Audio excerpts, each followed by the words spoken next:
సంగమండ project lift irrigation లో ఒక్క బండ పగలగొడితే 25,000 హెక్టార్లకు నీరివ్వొచ్చన్నారు డిప్యూటీ సీఎం భట్టి విక్రమార్క. బండను పగలగొట్టేందుకు దశాబ్ద కాలంగా బీఆర్ఎస్ సర్కార్ నిర్లక్ష్యం చేసిందని విమర్శించారు. కింద కెనాల్స్ తవ్వకాలు పూర్తయినా ప్రాజెక్టు నుంచి నీటి కోసం ఏళ్ల తరబడి ఎదురు చూడాల్సిన దుస్థితి ఏర్పడిందన్నారు. లక్ష్మీదేవిపల్లి రిజర్వాయర్ ని పూర్తి చేసి మక్తల్ని సస్యశ్యామలం చేస్తామన్నారు భట్టి విక్రమార్క. నారాయణపేట జిల్లా మక్తల్లో జరిగిన ప్రజా దీవెన బహిరంగ సభలో మంత్రి ఉత్తమ్ కుమార్ రెడ్డితో కలిసి పాల్గొన్నారు భట్టి. 5 ఎకరాలు ఉన్న రైతులందరికీ త్వరలో రైతు భరోసా నిధులు రిలీజ్ చేస్తామన్నారు. ఉమ్మడి పాలమూరు జిల్లాలోని పెండింగ్ ప్రాజెక్టులన్నీ పూర్తి చేస్తామన్నారు మంత్రి ఉత్తమ్.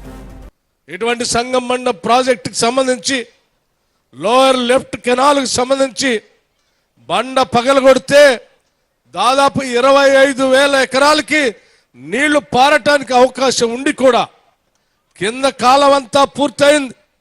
గ్రామీణ ప్రాంత ప్రజానికం నీళ్ల కోసం ఎదురు చూస్తూ ఉన్నారు. పంటలు పండించుకోవటానికి భూములు ఎదురు చూస్తూ ఉన్నాయి. పైన నీళ్లున్నాయి, కానీ మధ్యలో ఉన్నటువంటి చిన్న బండను పగలగొట్టడానికి దాదాపు ఒక దశాబ్ద కాలం ఈ ప్రాంతాల్లో పాలన చేసిన టీఆర్ఎస్ పార్టీ పట్టించుకోకుండా వదిలేయటం వల్ల గత 10 సంవత్సరాలుగా 25,000 ఎకరాలు పండాల్సిన పంట భూములు పండకుండా ఎండిపోయి ఉన్నటువంటి ప్రదేశాన్ని చూస్తూ ఉంటే నిజంగా కడుపు తరక్కపోతా ఉంది.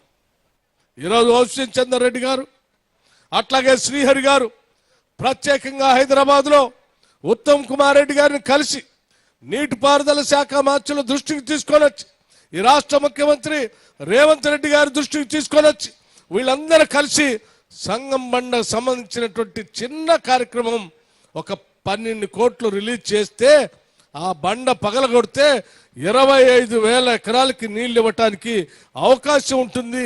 ఆ సంబంధించిన 12 కోట్ల రూపాయలు రిలీజ్ చేయమని వారందరూ చెప్పిన మీదట ఈరోజు 12 కోట్ల రూపాయలు రిలీజ్ చేసి ఈరోజు మీ అందరి ముందుకు వచ్చి ఈరోజు మాట్లాడుతూ ఉన్నాం.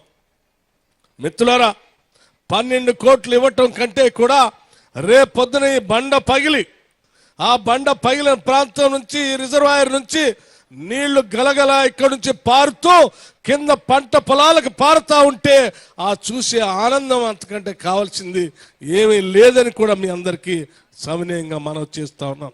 ఈ 5 ఏళ్లలో ఉమ్మడి మహబూబ్ నగర్ జిల్లాలో మీరు కని విని ఎరగని రీతిలో ఇరిగేషన్ ప్రాజెక్ట్స్ చేపడతా అని చెప్పి నేను సభాముఖంగా మాటిస్తున్నా. గతంలో ఉన్న వాళ్ళు నీళ్ల కోసం కాదు, పైసల కోసం ప్రాజెక్టులు చేసిండ్రు. పాలమూరు రంగారెడ్డి ప్రాజెక్టుకి 27,500 కోట్లు ఖర్చు పెట్టి ఒక్కెకరా కూడా నీళ్ళు ఇవ్వలేదు. మేము పాలమూరు రంగారెడ్డి కానీ అసంపూర్తిగా ఉన్న కల్వకుర్తి కానీ భీమా కానీ నెట్టంపాడు కానీ అన్ని ప్రాజెక్టులు ఈ 5 ఏళ్ల కాలంలో పూర్తి చేస్తామని చెప్పి సభాముఖంగా మాటిస్తున్నా. అదేవిధంగా ఈ మధ్య కాలంలో కొడంగల్, నారాయణపేట్, మక్తల్ అనే లిఫ్ట్ ఇరిగేషన్ స్కీమ్కి ముఖ్యమంత్రి గారి చొరవతో 3,000 కోట్ల రూపాయలు మంజూరు చేసినాము. టెండర్లు పిలుస్తున్నాము.